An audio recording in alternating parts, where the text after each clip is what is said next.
Hi guys, it's Reagan and welcome back to another video. Today's video I'm super excited for because I'm going to be doing a hyper-specific book recommendation video. That's right, I asked over on Instagram for some specific bookish recommendations that you're looking for, and today I'm going to be trying to answer as many of them as I can. But before we dive into the book recommendations themselves, first a word from this video's sponsor, which is Curology. I'm so excited to be partnering up with my baes over at Curology. I love Curology. I literally use them in my skincare routine every single day, so it's truly such a joy that I get to continue to partner with them and chat about them because I honestly love them so much. But if you're not familiar, Curology is the leader in made-for-you skincare. On their site, you're able to shop a variety of standard skincare products from moisturizer, cleanser, lip balm, makeup remover, and sunscreen. Not only does everything have fantastic pricing, but also everything is sent directly to your door, so the convenience is truly unmatched. But also through Curology, you're able to work directly with the dermatology provider, meaning you're able to gain access to skincare with active ingredients, which can treat things like fine lines and wrinkles or acne. Personally, as I've mentioned quite a few times now, I have been using their retinoid-based product for almost a year now, and I've been using it to target fine lines and wrinkles, and also just in general to bring a bounciness and firmness back into my skin, and I have been loving the results. I use it every single night paired with some type of moisturizer. It's incredibly simple and seamless to add into my own routine. I also wanted to give a special shout out to this combination. There's something about a change of season that makes my skin and lips freak out. In particular, I get really dry lips at the beginning of summer and the beginning of winter. And this year I feel like it's been especially bad. They crack, they bleed, it's not been great. However though, I have been combating this with this combination and I've been loving it. I use the cream moisturizer regularly from Curology. I apply it all over my face to get a deep hydration, but I've also been applying it on my lips, and then I top that off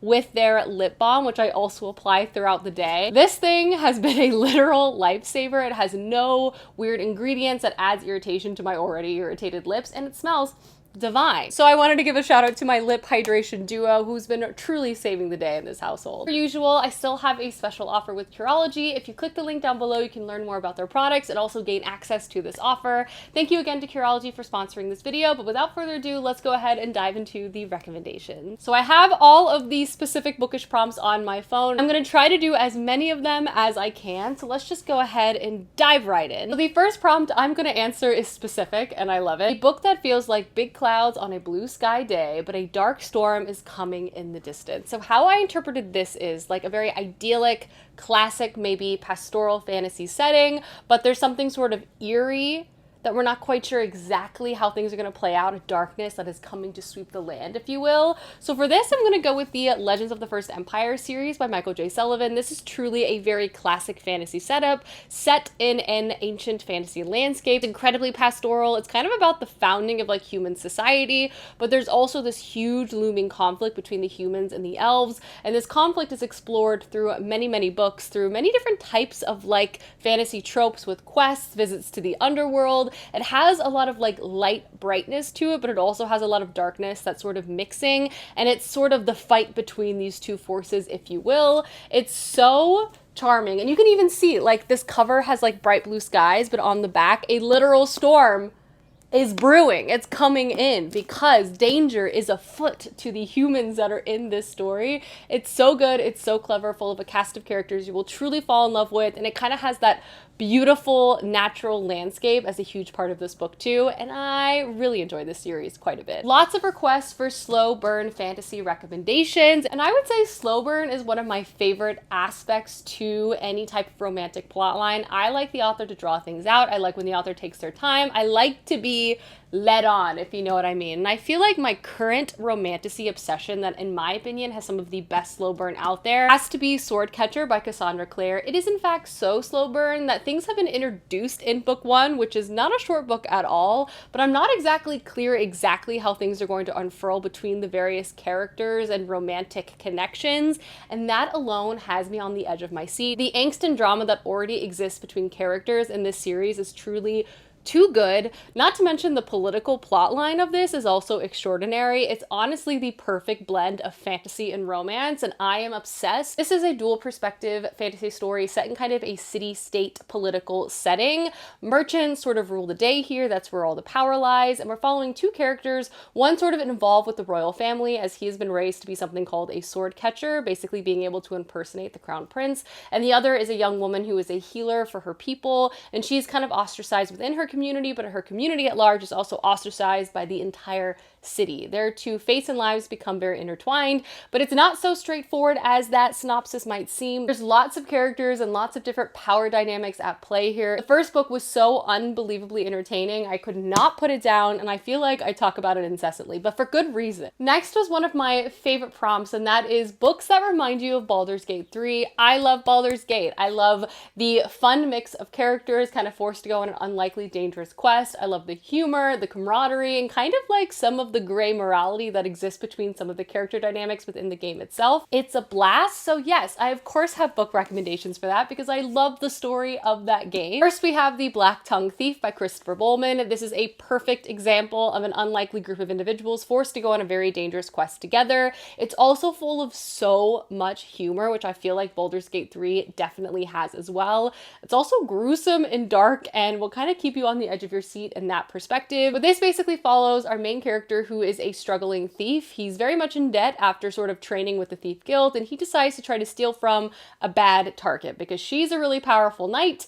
And from there, they're basically forced to go on a mission together. They don't like each other, but then they begin to form this unlikely bond and alliance. It's laugh out loud funny. I love Christopher Bowman's writing immensely. This is great. I also have to mention The Shadow of the Gods by John Gwynne, another series that really centers quest storylines and unlikely people having to work together. But this time we're sort of in a Viking-esque landscape inspired by Norse mythology. It's grim, it's dark, it's brutal. There's lots of combat within this particular book and a really interesting cast of characters, including one of my favorite fantasy moms out there who will do anything and go through anyone to get her child back. And that storyline in it itself is great. But I think some of the character dynamics and humor within this also sort of reminds me of Baldur's Gate. Next, I was asked for an Egyptian-inspired fantasy story, and I have The Jasad Heir by Sarah Heisman. This is a book that definitely caught me by surprise earlier this year. It's a romantasy story that I feel like blends, again, a really great fantasy plotline with actual enemies to lovers tension within this book. It also has a really fascinating Egyptian-inspired fantasy landscape where everything sort of plays out in.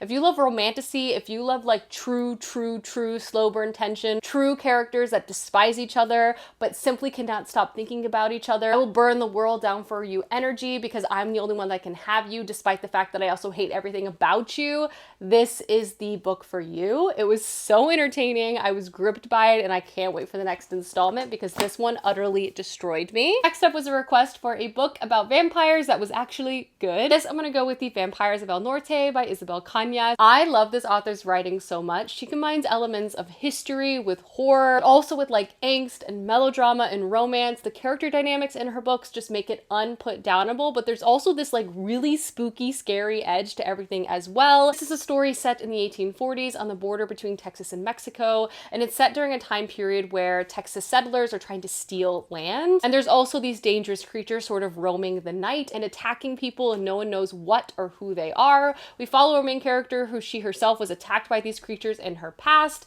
and as she begins to get involved in this sort of heating up conflict in her community, she runs into a figure from her past she never expected to see again. Again, the perfect balance of like scary horror with these really freaky vampires, but romance and family and drama and history. I love Isabel Cañas so much. A fantasy western recommendation. For that, I have the second era to the Mistborn series by Brandon Sanderson. This is a classic flintlock fantasy, and it is truly a blast. Brandon Sanderson definitely pulls on a lot of classic western tropes and infuses it with a bunch of fantasy and just like great characters. This series follows our two beloved characters, Wax and Wayne, who are kind of like detectives for hire in the countryside, but then they're pulled back into the city and thrown headfirst in sort of a political conspiracy that's enveloping everything. The magic system utilizes like Western style combat so well. We're in train cars traveling across the land. All of the technology, fashion, vibes, and culture of this book sort of match again with the Western. It's truly such a fun blend of things, and the mystery of everything is also so great too. I love a Western setting and vibe, but I also appreciated the updates that Brandon Sanderson added to that with this sort of fantasy inclusion. The sci-fi novel with found family. For this, I'm gonna go with Light from Uncommon Stars by Rika Aoki. This was one of my favorite books of the year when I read it a couple years ago. It absolutely touched my heart, made me cry, made me laugh. It had so many beautiful elements to it.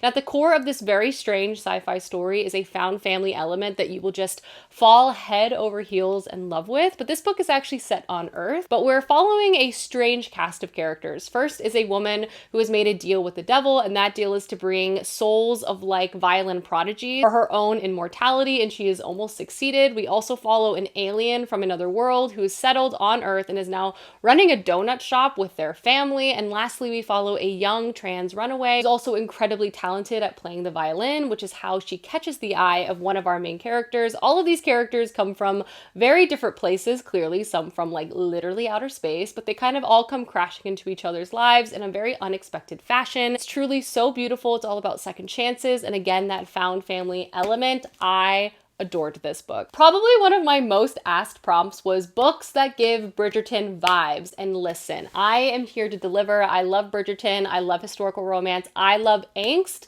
slow burn, and especially enemies to lovers. So first and foremost, I have to mention Bringing Down the Duke. This is a classic recommendation and one that's a lot of fun, especially if you love the enemies to lovers elements of season 2 of Bridgerton. This brings two characters together who despise each other and like have to form an alliance, and obviously, you know, things begin to form from there. It's great. I read it in one day. And the other book I have to recommend if you love Bridgerton is The Beautiful Ones by Sylvia Moreno Garcia. There will not be a day that passes that I will not take the opportunity to talk about this book because it is severely underrated, and I personally feel like it should be beloved by the internet because it has so many fantastic tropes and such great writing. This is full of all the propriety and angst that you would want in a historical romance story, but it also has a dash of fantasy. It follows our main character who's just debuting into society. Due to a few hiccups, she's sort of not gaining the attention that she would like. She also gets involved with a man who's secretly in love with her cousin's wife. It gets dramatic, fast, it's delicious. Again, another book I read in less than 24 hours. I just feel like this is a perfect historical romance story. I said it. Next is a request for some Sapphic fantasy recommendations. First is Foundryside by Robert Jackson Bennett. If you love heist-centered stories, especially ones that have like an unlikely crew of individuals coming together to take on an impossible force, definitely read this, but also read this if you're looking for a really beautiful sapphic romance between two characters you will love dearly, developed over every book within this trilogy that will just absolutely capture your heart. Yes, also read it for that. And if you need a little bit more convincing, this also has one of my favorite magic systems of all time. It's so clever and complex, and I often describe it as magical coding. And all of that is just surrounded by some of my favorite fantasy characters with lots of humor, lots of love, lots of heart. Such a great trilogy, one of my favorites, and also does have sapphic romance. I also want to recommend The Jasmine Throne by Tasha Suri if you're looking for something that has a little more angst within the romance, as this does have an element of like enemies to lovers, and sort of the tension that exists between our two main characters is quite central to the story and plotline. We're following first a captive princess and a servant who's forced to serve her, and of course this servant has a history and legacy of magic that she is trying to hide from everyone around her. One is involved in rebellion, the other is trying to overthrow her brother. They don't like each other, they're enemies, and yet they're drawn to each other in an unexpected fashion. So dramatic, so good. Next is a request for an adult fantasy book that has sort of the whimsy of middle grade, but not middle grade. And for this, I'm going to go with The Hexologist by Josiah Bancroft. Honestly, any book by this author I feel like fits the bill. But this is the first book to what is a really strange and imaginative story, and also centers characters that feel really ripped out of the pages of some of my favorite fantasy books growing up. But all of this is very much adult fantasy at the same time. But I feel like Josiah Bancroft is sort of inspired by a lot of those whimsical and strange middle grade settings, and he sort of levels them up to an adult fantasy experience, and I just eat it up every single time.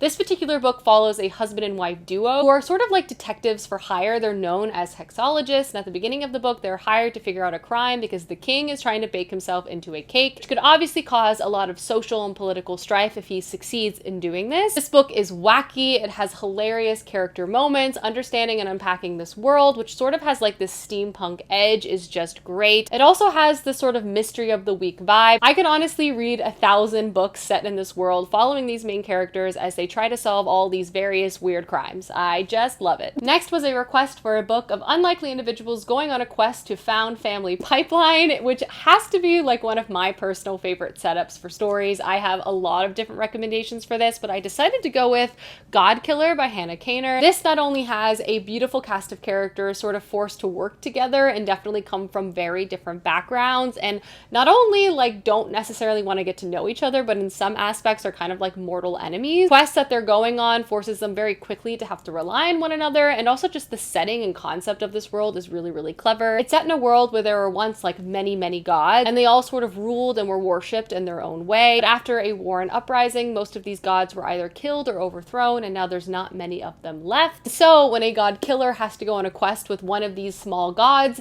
things get complicated quickly, and I loved every single second of it. A beautiful writing style, a sequel that recently came out that I personally need to read. I loved this immensely. Next was a recommendation for a strange and magical library setting, and of course I have to go with The Book That Wouldn't Burn by Mark Lawrence. I mean, if you're looking for an immense magical library that seemingly has no end as a setting for a book, this is the story for you. This has to be one of my favorite magical library set stories, because I feel like Mark Lawrence really captured this sort of endless feeling of this magical place. The library itself was like a main character of this book, and it just absolutely shined.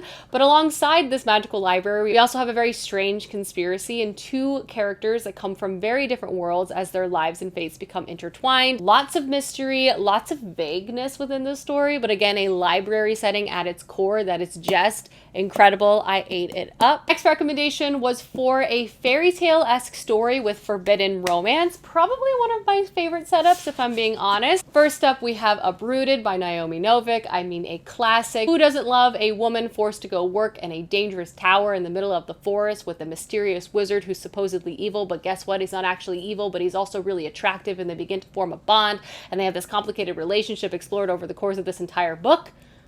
I mean, personally, that's my favorite setup. And then I also have to recommend The Bear and the Nightingale by Catherine Arden. And while I would say this isn't a romance-forward story, it does have a romantic component that's really grown over the course of the entire trilogy that I personally enjoyed. This very much centers our main character, Vasya, at the core of it, and her journey as an individual is definitely the star of the show. We watch her grow up, we watch her find and discover her magic, we watch her take on forces of great evil, both in the magical and human sense. We see her protect her family, lead a very complicated life, and along the way also form an unlikely bond and explore a romance. So this is much more of a balanced, historical, fairy tale-esque story with a romantic component, but still one of my all-time favorites, and just like, I love this trilogy immensely. This was a recommendation for if you're a fan of Dungeons and Dragons or Ren Fair, and for this I have to go with The Kings of the Wild. And this literally was inspired by the author's love for Dungeons and Dragons. And this is a story all about getting the band back together to go out on one final quest. Our main character has been retired from a very powerful mercenary group now for a long time, but after his daughter goes missing, he decides to find his friends who he's not really spoken to in some time, which of course all come from a variety of different specialties. Magic to being a tank to being a hunter. You get the idea. They all come back together. They all go out on this quest to try to save this man's daughter. It's fun and endearing, and the Dungeons and Dragons inspiration goes beyond just like the setup and synopsis. It also influences things like the combat as well. It's a great balance of like action and humor and heart. It's an easy, fun read as well. Next is a dark academia fantasy story, and for this I'm gonna go with Blood Over Bright Haven by M.L. Wong. And this is another fantastic standalone fantasy novel by this author that definitely gives dark academia vibes, among some other things. This is a story that follows our main character, Skonia, and Skonia has been studying to be a mage her entire life. She's also been working to sort of accomplish the impossible, which is enter the high magistry, which no other woman before her has done. We follow her as she takes on our colleagues, takes on really difficult projects, and also works alongside an unexpected assistant. What I will also say is this book definitely balloons into a lot of directions as you're reading it. It's incredibly intense. It's very, very dark. And Emma Wong is saying and doing a lot with this particular story, but it's also definitely dark academia. Definitely very dark too, but I love this book. And my last recommendation is for a book that feels like you're sitting in a cozy dark forest drinking a cup of tea. For that, I have to go with a Juliette Marillier book. Her stories are truly cottagecore fantasy vibes.